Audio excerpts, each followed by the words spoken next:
Hello, friends. Thanks for joining me. It seems nowadays we have way too many examples as to why not to completely trust law enforcement agencies, from asset forfeiture to coercion into writing statements against your better judgment. As an example, what happened to me whenever I was 18 years old back in 2003 or 4 or fuck, I'm old. I was involved in this case, my first ever criminal charge whatsoever. Was it towards my judgment why I shouldn't or shouldn't have been there? Because it kind of, the facts are kind of muddled in whether I should have been there. If I wasn't there, would I have gotten in trouble? Obviously not. I was with some people. They were doing some things. I personally wasn't involved. I actually didn't commit any of the crimes, but I was in the car. I had knowledge of it, right?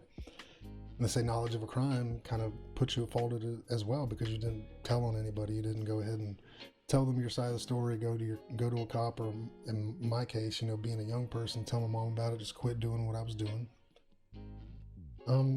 But turns out that one of the guys, he ended up getting caught. His father was a chief of police in Climax, Georgia, and he sort of told on everybody that was involved, I guess maybe to lessen his punishment up there. I mean, we all ended up getting punished for it, unfortunately. The weird part about it was I was the only person that was in one of the counties where it happened. Somehow I was the only person to actually get caught at the time, because I was living at my mom's. They knew where I was, and all the charges completely got put on me. And it blew my mind at the time. Now I know I have a better understanding of the law that if you're involved, you're going to get all the exact same charges. Just like if somebody's in a car, they find a bag of dope, nobody wants to claim it. They have to put it on somebody. Since they can't actually put it on somebody exactly, everybody's getting charged. You could man up or woman up and be like, yeah, that's my dope, that's my weed, that's my whatever gun.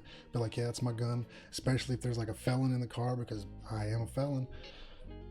You can't really ride with somebody that has a bullet in the just in the floorboard.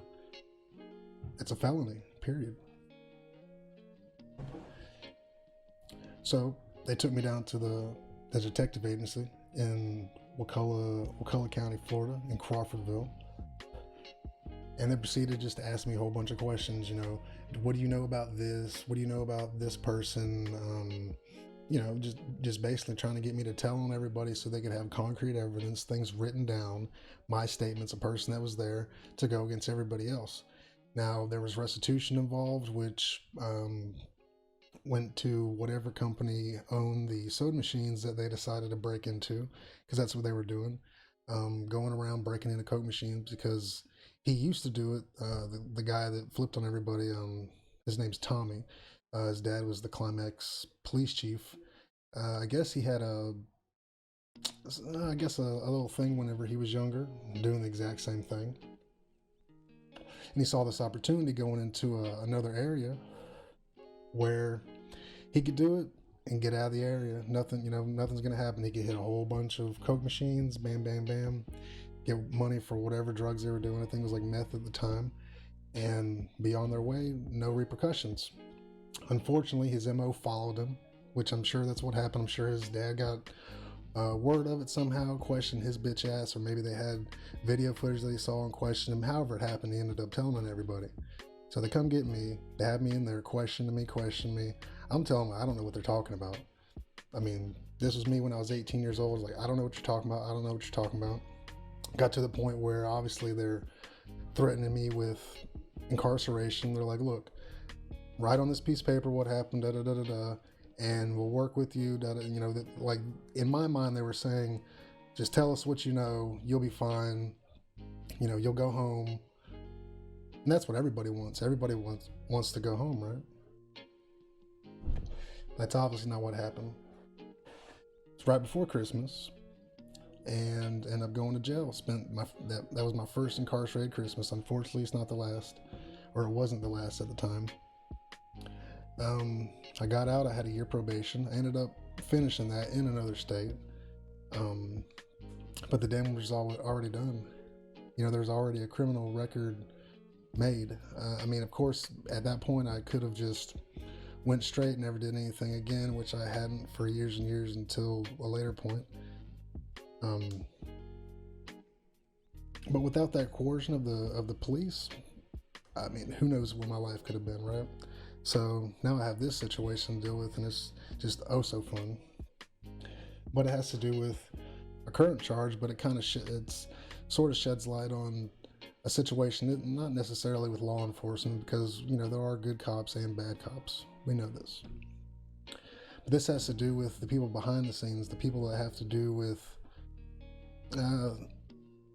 basically making sure you're notified about things, make sure you know things are changing.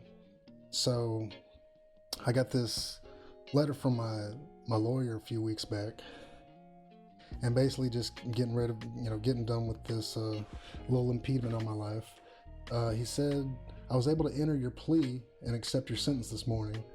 I did have to let a commissioner handle the case as you authorized me to do. I included the paperwork from court. I have kept a copy. You are to contact the Sheriff's Work Program, preferably on February 18th. 17th is a holiday. If you don't get this in time to do that, call them as soon as possible. So if you don't know what the Sheriff's Work... where's my thing? Oh, there it is. Okay. So the Sheriff's Work Camp Program was established in 1983 as an alternative to high-cost incarceration and full-time confinement in a jail facility for those persons considered low-risk, minimum security offenders. Defendants serve time by participating in a program, performing manual labor work in lieu of confinement. Participants must be recommended for the program by a court order and pay a fee for participation. So the fee for participation, I basically found out, was $80. But the whole thing about this is I'm in New Jersey. This isn't, I can't turn myself into New Jersey. I have to go back to California, unfortunately. And that's not a good situation nowadays with the coronavirus. I mean, that's why I sent this email to, I got this one email, right? So this is a follow-up to the letter I sort of started reading. So it's basically a breakdown. I got till the 25th to pay my fine. Got that done. I do know whether you have to, he doesn't know whether I contacted the Sheriff's Work Program, which I did. Originally I got a date of March 20th to come to the interview, even though in the letter he sent me, it was more, because a couple days is a couple days, just to know, just to be prepared, right? But I originally made the turn-in for March 20th at 8:45. Now, I was getting kind of scared about going to California with everything that's going on there.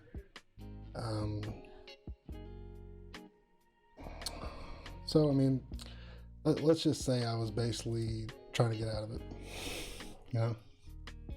I'm not really too scared of coronavirus. But what I am scared of is just being stuck in California. And that's what the grievance I aired to my lawyer. So I wrote back to him, I hope you and yours are safe and well. I have done my due diligence in setting up the interview date, but found out today after calling the Redwood City Sheriff's Work Program that my appointment time was arbitrarily changed without any notice. I gave my contact info, including phone number and email address, to the appointment setter, and she said I was to turn myself in on the morning of the 20th of March at 8:45 a.m. I was informed today they called me, but I was unreachable, but that my new appointment time was 10:15 on March 20th. Now that's not a big deal. Obviously, if I would have showed up at the original time, I'd just have to wait, an hour and something. Not a big deal. But what is a big deal is that I wasn't properly informed. Now I'll read the rest of this and get into that.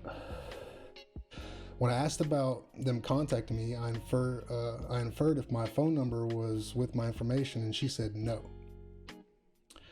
So if they didn't actually have my number input into their notes or however they recorded it, how do I know they actually tried to contact anybody about the change? Then I got heated and said, this is why people get warrants, and this is why people get so heated so quickly when finding out y'all really don't take your job seriously. She gave me a 1877 number to, get things taken care of. So technically, I don't have to go. Just pay some money. Of course, that's all I really want. It's just generating money. I concluded with, honestly, I was going to see if you could put in a motion on my behalf to suspend any internment in fear of infection or quarantine/containment. I can only imagine going there at this time and getting caught up in a California concentration camp. Please phone me when you have time. I called 30 minutes ago. I'm always available. So what they're trying to do, I already signed for it or whatever. I signed for this little bit, pay some money, and then like 18 months probation. Non-reporting probation. Basically, it's like this, they want money. This charge is driving on a suspended or revoked license because of refusal or unlawful blood alcohol concentration. So I didn't refuse. I did have a high blood alcohol level. There was no wreck. I was just pulled over at a DUI checkpoint after a Raiders game up north of Oakland. Real fun time. I was actually driving to a job in the morning that had to be there at like 6 in the morning. So get there, sleep in the parking lot, knock that shit out, be done. But obviously it didn't work like that. But what really confounds me about the whole entire situation is that this is how people end up with warrants.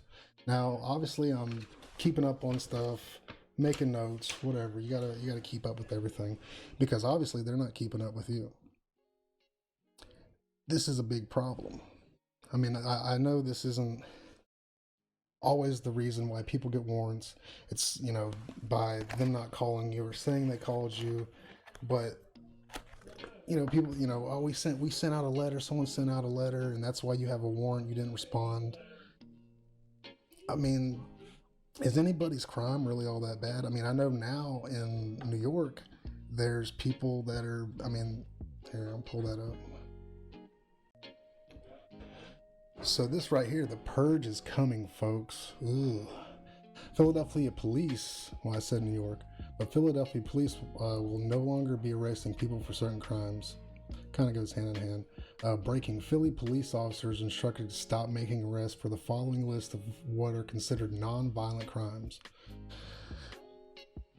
All narcotic offenses. So, I gotta go back to California for basically driving on a suspended license. When it comes down to it, let's forget about blood alcohol level in the past, whatever. We're talking about this offense. We're talking about it was a suspended license. That's suspended many, many, many times. It's literally the way things are nowadays. You either have your license or it's been suspended a bajillion times for a bajillion different things. You make payment plans, you pay shit.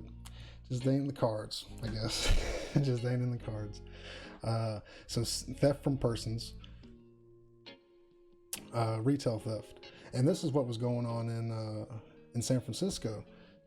There's a lot of retail theft. There was a Safeway north part of SF. They had I want to say, I don't want to exaggerate the number, but let's just say like $5,000 of loss every week. I think it was higher, but I can't exactly remember how much. But this is a Safeway on Bay in SF. And $5,000 a week is a lot. That's from loss. That's just from loss. That's why if you go to San Francisco now, you'll see, officers. When I first got there year before last, or year before, whenever it was, there's already officers in place. They even had that. That's the first time I ever saw one of the security robots in front of the gas station, just going around making sure people don't steal from the gas station. But something like that, you're good. You can do that. I guess basically what it's saying is you won't be arrested for it, but you'll just face charges at a later date, which compounds the problem because these people, they'll just get a slap on the wrist or just a court date, not show up obviously, but between their court date even being, they're already out there doing more stuff. They're still, there was a guy that ended up slapping a lady. he got off because I mean, even because that's a violent crime. But somehow they made it not a violent crime. I mean, if you touch somebody, it's violent, right? Um, let's see, theft from auto, which is real big in San Francisco. If you live there, you know people's windows getting smashed out for nothing. People may think there's a phone in there. But who leaves their fucking phone in the car? Burglary, burglarize somebody's house.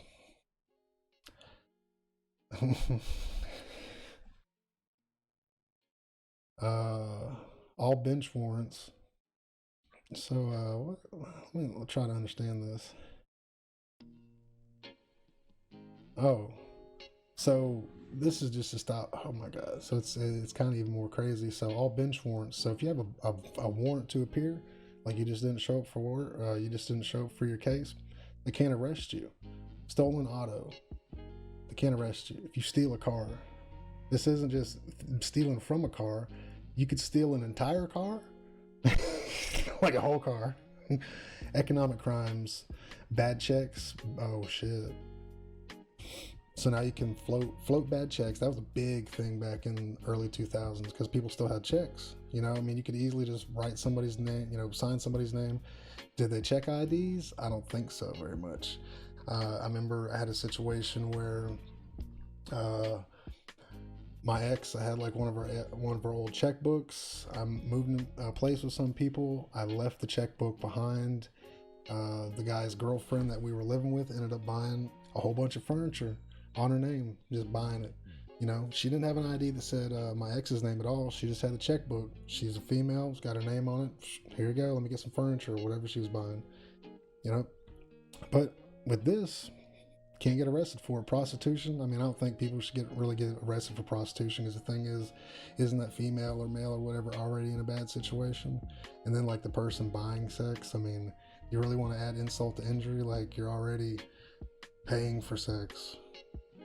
But I mean, you won't get arrested for it anymore. But they want to send you. To basically a not a concentration. It's like sheriff's work program. So even something like that, like you basically have to. I mean, I don't know exactly this one, but you have to turn yourself in at a certain time. You're doing manual labor all day. So let's say you'll have to either switch out of your street clothes or stay in your street clothes, or they'll give you clothes to put over your street clothes, like could be the jail stripes, blues, whatever. You'll all pile in a van, go pick up trash on the side of the road. You might do some lawn work, whatever the county needs, because that's where a lot of the county work comes from, is inmates, free. And on top of that, you know, I have to pay some fee to have the privilege to be able to do it. So not only are they getting free labor, they're also getting paid as well. So whatever officers are involved, because it's usually like one, maybe two officers, or at least it might even be like a civilian supervisor. You know, that's not an actual officer, but they always deal with people that are in trouble. They can kind of just tell them what to do. It's not like, I mean, I haven't really seen a lot of, you wouldn't really see very much authority abuse and that sort of thing, because it's in a civilian. They're like, they work at the place. It might be, let's say, even the dump. You know, you'll go to the dump, you'll make sure, you know, all the flyaway garbage and everything isn't off, like, you know, the side of the lawn where, you know, it looks nice in the front of the dump. You know, if they have like a lot of places have mulch, you have to sit there and bag up mulch. I've done that. That was very fun. You know, basically have like somebody, because there'll be men and women, so you'll basically, just like in real life, you know, you'll have to pick up the slack, which is always a fun situation. But so the sheriff's work camp isn't that big of a deal. It's not that bad. But just having to like turn yourself in for something so minuscule, you know, when people don't even get arrested for like things that are actually, because I've heard stories, there's people getting like a female getting assaulted, like this guy in New York, a female getting assaulted. He doesn't go to jail, just gets a notice to appear, over and over and over. This isn't helping anybody. I mean, it's compounding these problems for people, because eventually they'll be the ones, you know, clogging up the court system, or will they? I mean, a lot of charges, you know, you would think would just get dismissed, because are you going to put this person in more financial debt? because I mean, a lot of this stuff goes to, civil. So you just owe a fine. And that's how people don't have licenses. And it's a real bad, circular system they got going on. So you lose your license, and then you can't go to work because you don't have your license, or you go to work and use your vehicle and run that risk. And that's what a lot of people do. You kind of have to. What else are you going to do? I mean, I had this comment from a police officer. Well, you can take the bus there. And this is going from, let's say, the Palo Alto area to Oakland. Oh, so you want me? Okay, so it's what, 8 o'clock, 9 o'clock in the morning. You're going to get on a bus. So the bus is going to be like, I don't know, 3 hours maybe, if we're being realistic. Because it's got to go across the bay up, or you're going all the way into San Francisco and then going across that bridge into Oakland. It's not a quick process. It's not just jumping in your car, jumping in your free cruiser that you didn't pay for and driving somewhere. It's totally different, especially dealing with public transit. Yeah, it does work, but even that little comment from a police officer, oh, well, you can take the bus there. Well, fuck you. Why don't you take the bus somewhere? Have you ever had to take the bus? Now, is that my fault? Of course it's my fault. I've made the decisions, and I understand where people are coming from. But it's rude. Extremely rude. But needless to say, I mean, just not being contacted by, an official working for the sheriff's work camp could jeopardize somebody's life. Of course I'm going to follow up with it, but what if I didn't? I mean, I guess that's what it really comes down to, following up with things and not. If I hadn't followed up, I wouldn't have ever caught this and caught them in a sort of a lie that they tell a lot of people.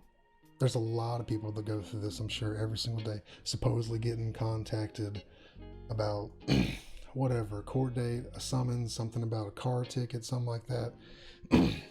And from the outside, it's like, oh, well, poor you. Everybody gets annoyed with things, but when it's constant, like the thing that happened back in the day, I mean, it still affects me. There's $16,000 in restitution. I mean, am I supposed to pay all that? I mean, I don't think that I was supposed to. I think it was supposed to be split up between maybe 4 different people. And then we have citizens like this guy. Fuck. So, this fella right here, bail reform, it's lit, okay?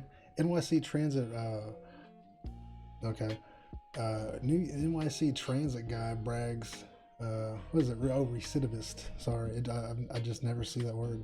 Recidivist, basically you keep going back and forth, like, recidivism. Recidivist brags he can't be stopped after his latest arrest for turnstile jumping, skipping court dates. Now, turnstile jumping, that's one thing. Is that hurting anybody? That's not really violent. That's what they're trying to not arrest for, is non-violent. Okay, let's see how non-violent this fella is. He's up to 139 arrests, and he says he can't be stopped. Serial Subway cook Charles Berry walked out of a Manhattan criminal court early Saturday after arraignment in his most recent arrest on Thursday afternoon. He knew that except for having to spend about 36 hours in police custody, there's no immediate consequences to his alleged crimes, which include charges he snatched cash from people trying to use metro machines. Now, I'm pretty sure that's violent. Have you ever had anything snatched from you? Like someone just like, snatching is like, it's like, give me that, give me the money, give it here. It's not like, and then the person just releases it and they're like, thank you, sir. And they're like, oh yeah, never, anytime you want my cell phone number? Anytime you need some cash. It's not like a pleasant transaction that he fucking snatched it. He took it from him. Right when they're going to work, they're just gonna, that nice little trauma before you get on the train, right? Lovely. I'm famous. I take 200 to 300 a day of your money, cracker. You can't stop me. I mean, it's true. We can't. Not with these laws. Reporter late Thursday night as the police let him out of the NYPD District 1 headquarters in the Columbus Circle station. Bail reform, it's lit. And this is from the guy. It's the Democrats. The Democrats know me and the Republicans fear me. You can't touch me. I can't be stopped. I mean, he's talking like he's Scarface or fucking John Gotti or something. Like, you can't stop me doing all this cool crime. Like, you're jumping turnstiles. I mean, where is he going? I mean, is he doing this just for work? Like, he's trying to get back and forth to work? I mean, maybe that's the whole problem. Maybe old Mr. Barry, he's just low income kind of guy and he needs a bus pass. Right? Maybe that's how he's getting his money. Then some people are like, you know, I don't know, maybe he's just forceful with it. He's like, hey, I need some money for the bus or for the subway. You know, he's just forceful with it, and some people take that the wrong way. Maybe he's just a great guy. He's just kind of angry, you know? He did refer to somebody as crackers, I guess the police, because when it comes down to it, when black people say them crackers, they're talking about the police. They're not talking about white people, obviously. You know, and they can be, but most black people aren't racist like that, from my experience. When he was finally released after his hearing early Saturday, Barry was still enthusiastic about Albany's decision last year to eliminate bail for non-violent crimes. It's a violent crime. I mean, snatching something from somebody. I mean, there's no crime that's not violent when you think about it. Even like stealing from a store, not violent. But but the thing is, like, there is no resisting thing. Like, there's usually just female workers at a place. Like, let's say a guy, they'll just come in there and, you know, with bolt cutters, they'll go to a whole bunch of nice purses, just cut that thing, take all the purses. Well, I mean, what are they going to do? And even the females will agree, like, what are we going to do? We just work here. We're supposed to go tackle a dude, take him down to the ground. I mean, obviously he has criminal intentions. I mean, certain acts can be determined violent, right? Or suspiciously violent. Barry 56, who has served 6 stints in state prison, which is usually like over a year, usually like state jail felonies and stuff like that. It's usually from 1 year to however long. So he's been in, I mean, but then they say it's a year, it could have been like 9 months. So he's been at least locked up for 4 years out of his life, 3 years out of his life. It's a handsome fella. And then he made the front page, Daily News, menace to society. And you gotta love the little 2, freed after 5 new raps thanks to bail reform. I mean, the thing is, like, when it says freed, it's not like he doesn't ever have to go to jail or anything. Like, I don't know what they're gonna do. It'd be interesting to follow it, because I mean, what's actually going to happen to him? Is he going to go back to prison for, turnstile jumping? Like, yeah, man, I'm back. And fucking them whole ass cracker, them damn subway cops that got me. They finally cracked my case. Barry found himself in trouble again Found himself again in trouble Thursday, just hours after his face appeared on Daily News front page that headlined the Metro Card Machines heist. Officers who've gotten to know Barry over the years were looking for him that day because 2 warrants had been issued for his arrest after he missed court dates. But they were saying, like, you still couldn't arrest people for bench warrants. I don't know what's going on. There's so many fucking interfering laws, it's not even funny. One court hearing Barry skipped is related to the January 19th incident in which he was given a desk appearance ticket for allegedly stealing $50 out of a woman's hand inside the subway station at 42nd and 6th Avenue near Bryant Park. The other hearing he missed was related to a theft in December. So the theft, I mean, was a theft from a person? You cannot tell me a theft from a person isn't a violent act. Like, you have to take it from somebody. Just like stealing an old lady's purse.